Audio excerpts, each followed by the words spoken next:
Penjelasan muscle knowledge lebih jauh lagi. Begini maksud penjelasannya. Seseorang ambil sekolah ekonomi di Amerika, lalu dia ambil sekolah sampai S3 di Illinois University. Akan berbeda dengan yang mengambil di Wharton atau di Stanford University. Kalau di Indonesia, mau itu UI, UGM, Unpad, ITS, atau apapun, mazhab pelajaran ekonominya hampir sama satu dengan yang lainnya. Namun di Amerika, mazhab Illinois University misalnya itu berbeda dengan keilmuan dari Ivy League kampus. Kalau dari kampus ekonomi non-Ivy League, tempat berkarir atau tempat kerjanya akan beda dengan lulusan Ivy League. Ivy League kampus seperti Yale, Columbia, Harvard, Cornell, Princeton, dan lain sebagainya akan punya muscle knowledge beda dengan yang dari kampus Illinois. Dari Illinois biasanya ke IMF, ke World Bank, ke bank konvensional, ke lembaga lainnya. Namun dari Ivy League akan pergi ke Wall Street. Dan yang ke IMF, ke World Bank akan memuja lembaga rating yang namanya Moody's atau S&P, Standard & Poor's. Sedangkan yang ke Wall Street gak peduli dengan rating dari lembaga tersebut. Wall Street punya rating sendiri, yaitu menunggu komentar JP Morgan, komentar Goldman Sachs, baru mereka invest atau cabut investasi dari sebuah bisnis atau sebuah wilayah karena komentar JP Morgan atau Goldman Sachs. Rating JP Morgan, Goldman Sachs tersebut di Wall Street dipercaya 70%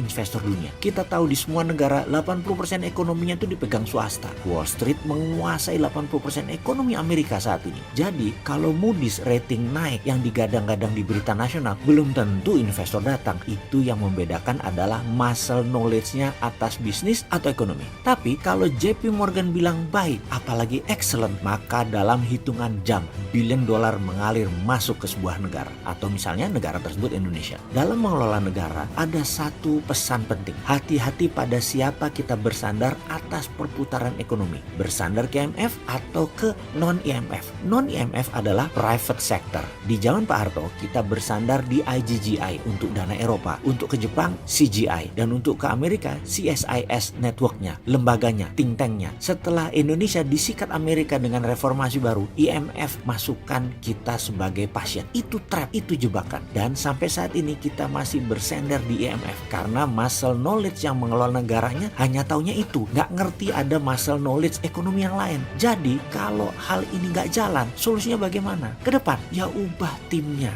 Jangan pakai muscle knowledge yang lama. Ubah mindset dengan mengubah orangnya. Dan kita tahu, ubah mindset itu tidak mungkin jika tidak dengan orang baru. Kemudian, apa yang harus dilakukan pemerintah sekarang? Rampingkan BUMN. Sudah 3 tahun kita ngomongin hal ini. Dan akhirnya boroknya kebuka juga. Oh iya, dengan catatan jangan lupa orang lama yang namanya Rinso tetap harus bertanggung jawab. Kan dia dan CS-nya yang bikin ekonomi Indonesia ini belangsak. Dan berikutnya adalah kita target lepas dari IMF.